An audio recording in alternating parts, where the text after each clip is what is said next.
I want to bring in NBC's Matt Bradley from Beirut, Lebanon. Matt, a threat by a senior Hamas official to repeatedly attack Israel again and again has been called chilling by the White House's National Security Council spokesman, John Kirby.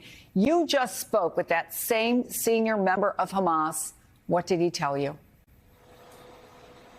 That's right. His name is Ghazi Hamid, and he is a member of the political committee in Gaza for Hamas. He's also a spokesperson, and he's actually here in Beirut at this moment. We managed to sit down with him following those incendiary comments he made on Lebanese television just a week ago, where he said that there would be a second, a third, a fourth October 7th, what they call the Al-Aqsa flood. That's the operation's name as far as Hamas is concerned.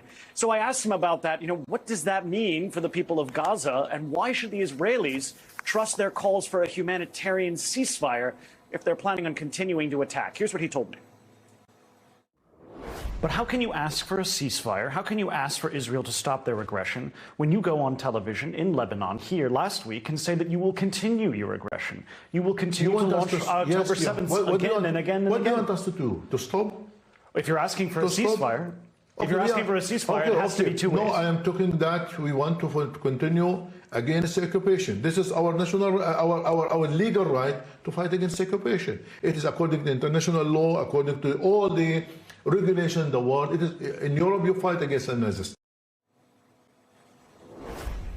Now, he also told me that there may have been mistakes made when they were killing civilians, when Hamas was killing civilians in Israel. This was something that he didn't really seem to want to admit to. He basically said that it is against Islam to kill civilians, and I pressed him on that point too.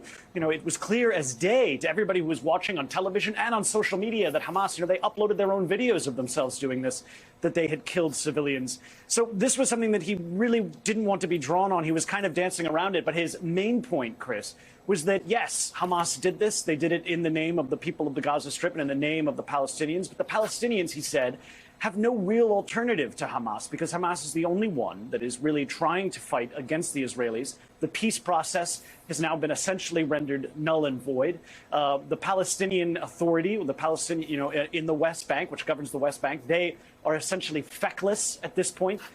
They've not been able to stop the expansion of settlements in the West Bank.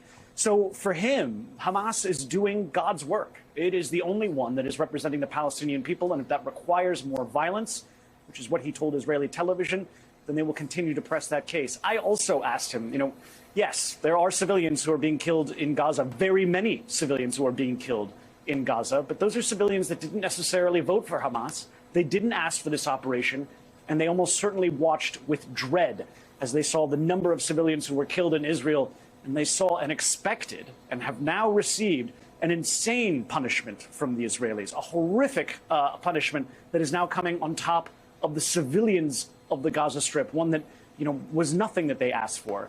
He told me essentially that this is war, that they have to continue to press this case, and they have to continue to do it with violence. So this really puts pay to the notion that Hamas is not going to be interested in a peaceful reconciliation, even as they demand a humanitarian ceasefire from the Israelis.